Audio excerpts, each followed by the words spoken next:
Hey everyone, and welcome back to ScamWise. I'm Ken, your guide through the twisted world of scams, and I'm here with Stacy, our fraud expert extraordinaire. It's great to be here. So today, Was happy to dive in. we're diving deep into a scam that's been ripping through the headlines and hitting close to home for many, the grandparent scam. That's right, and with the holidays just around the corner, Oh yeah, this couldn't be more timely. for sure. Scammers are like those relatives who always show up uninvited. Right. They know when families are busy and distracted, Exactly. and they use that to their advantage. It's like they're sending out their own twisted holiday cards, except instead of warm wishes, they're delivering heartbreak and financial ruin.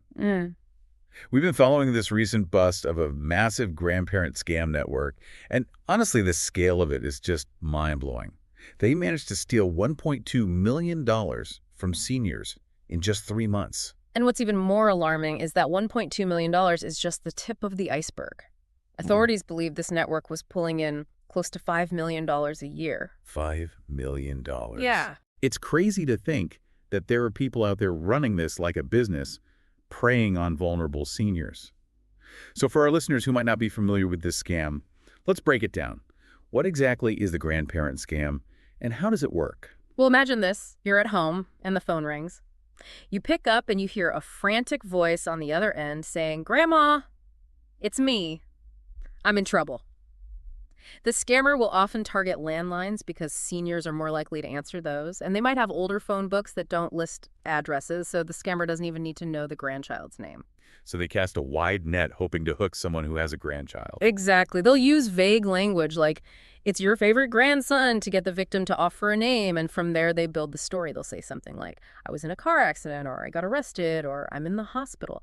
Anything that would make a grandparent panic and want to help immediately. It's playing on those deep-seated instincts that unconditional love grandparents have for their grandkids. Exactly. And to make matters worse, they'll often add, "Please don't tell mom and dad, I don't want to worry them."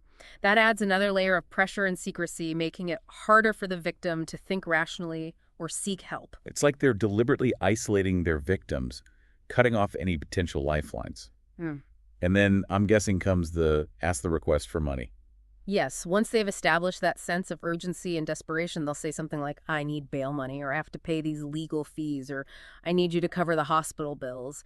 They'll pressure the victim to act quickly, to wire the money immediately, to not tell anyone. And it works, unfortunately. I mean, you hear these stories of grandparents draining their savings accounts, even taking out loans, all because they believe their grandchild is in trouble. And it's not because they're naive or gullible. These scammers are masters of manipulation. They know how to push those emotional buttons.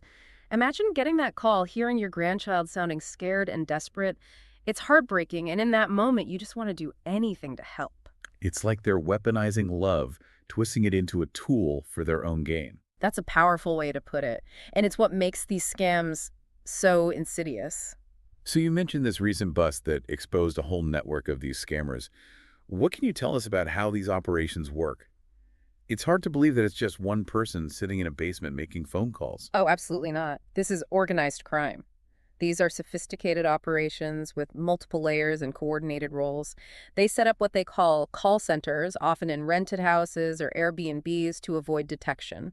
It's almost like a legitimate business, but instead of selling products, they're peddling lies and stealing from the most vulnerable. Exactly. They have teams of people working together. Some will make the initial calls, gathering information and testing the waters. Others will play the closer someone, pretending to be a lawyer, a police officer, even a doctor, to lend credibility to the story. So it's like a well-oiled machine, Right. with each person playing a specific role. Right. In this recent case, they identified 23 different call centers across Ontario and Quebec. 23. Yeah. That's incredible and incredibly disturbing. It is. And they were making hundreds of calls every day, casting a wide net across the country. Police were actually able to intercept some of those calls, and it's chilling to hear how they talk about their victims, joking about their vulnerability, celebrating their successes. It's dehumanizing. It's sickening. It's hard to even comprehend the level of cruelty involved. And I can't imagine the impact this has on the victims, both financially and emotionally. The impact is devastating. We're not just talking about money here, although the financial losses can be crippling, especially for seniors living on fixed incomes. Right. But you're talking about something deeper, something that cuts to the core of who they are. Exactly. It's a profound sense of betrayal, of shame, of fear. Imagine realizing that someone you trusted, someone you thought was your own flesh and blood, was actually manipulating you, using your love against you. It can shatter your faith and people make you afraid to answer the phone, afraid to trust anyone. So it's not just about the immediate loss, it's about the long-term psychological damage. Absolutely. It can lead to social isolation, anxiety, depression. Some victims even report physical health problems stemming from the stress and trauma.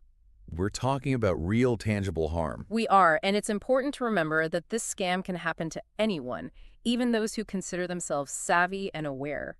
These scammers are constantly refining their tactics, finding new ways to exploit our vulnerabilities. So this network of 23 call centers, how many people were actually arrested? Well, the investigation, which was aptly called Project Sharp, was a huge undertaking involving multiple agencies across Ontario and Quebec. In the end, they arrested 14 individuals. 14. Yeah. And were they all directly involved in making the calls? Not necessarily. Remember, this is organized crime. Some were the callers, some were the closers, some were the money handlers. They believed these 14 individuals were part of a larger network, a syndicate, as they call it. It's like something out of a movie, but Yeah. unfortunately, it's all too real. And what kind of consequences do they face? The cases are still ongoing, but the Crown is seeking serious jail time, especially for those identified as the ringleaders. We're talking 7 to 12 years behind bars. Wow, that's significant. It sounds like the authorities are finally taking these scams seriously. They are, and rightfully so. These scams are causing immense harm, and they're becoming increasingly common.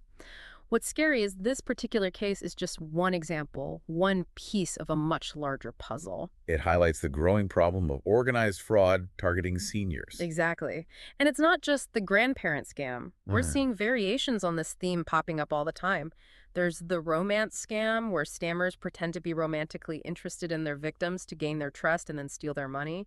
There's the tech support scam, where they claim your computer has a virus and then trick you into giving them access to your personal information. It's like they're constantly evolving, finding new ways to exploit our fears and our desires.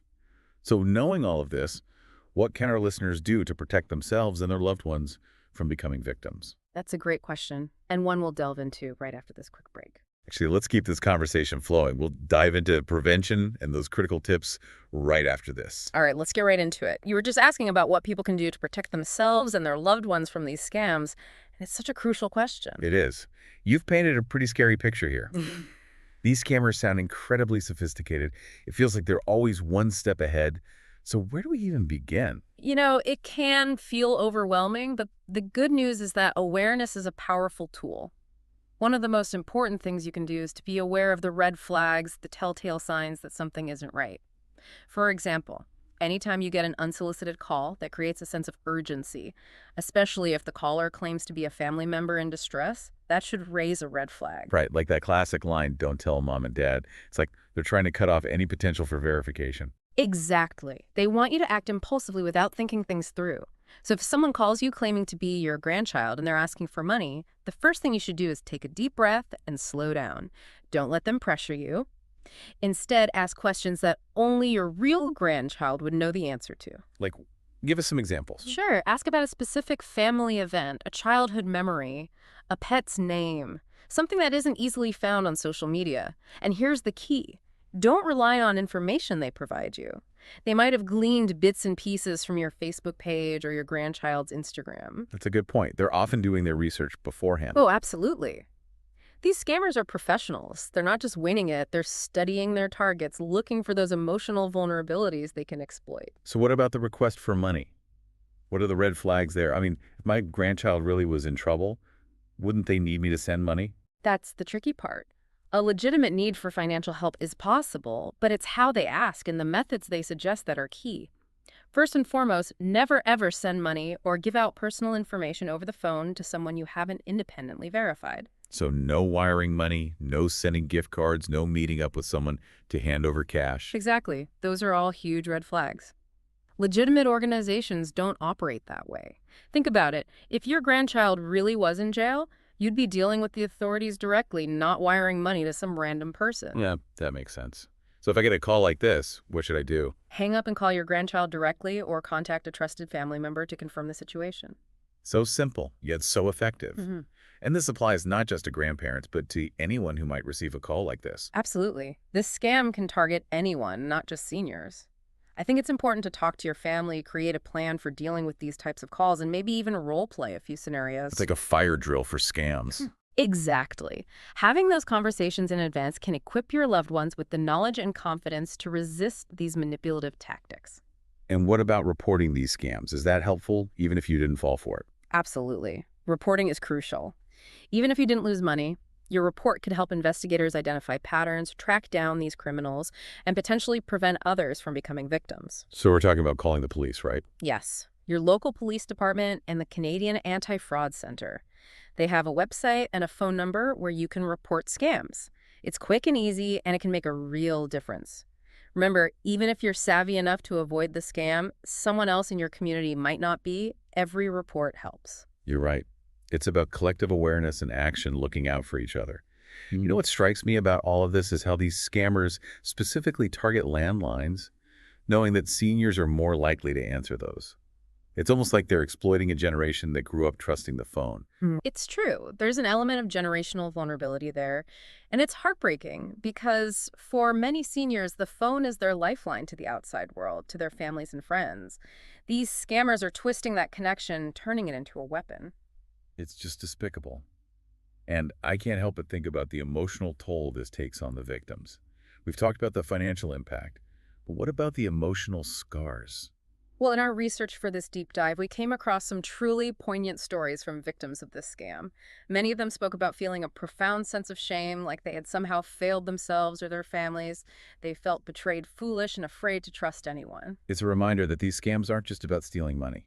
They're about stealing peace of mind, stealing trust, stealing a part of who you are. You said it. And it's important to remember that anyone can fall victim to a scam. It's not a reflection of your intelligence or your judgment. You know, you mentioned earlier that these scammers are professionals, and that really hit home when I read about how the police actually intercepted calls where the scammers were discussing ways to evade detection. They're not just winging it, they're strategizing, they're planning, they're learning from each other. That's what makes this so challenging. It's like a constant cat and mouse game. But the good news is that law enforcement is stepping up their game as well. They're using advanced technology, collaborating across jurisdictions, and working with community organizations to raise awareness. That's encouraging to hear. So we've talked about prevention, but what about those who have already fallen victim to a scam? What resources and support are available to them? That's an incredibly important question because even though we talk about prevention, the reality is that these scams are happening and people are getting hurt. And navigating the aftermath of a scam can be incredibly challenging, especially for seniors who might already be dealing with social isolation or health issues. They may not know where to turn, who to trust. It's like they've been victimized twice. First by the scammer, and then by the shame and fear that keep them from seeking help. Exactly. So for anyone out there who has fallen victim to a scam, whether it's the grandparent scam or any other type of fraud, the first message I want to send is this. You are not alone. It's not your fault. These scammers are masters of manipulation, and it's okay to feel hurt, confused, and even angry. That's such an important message. It's about taking away that stigma, that sense of shame that so many victims feel.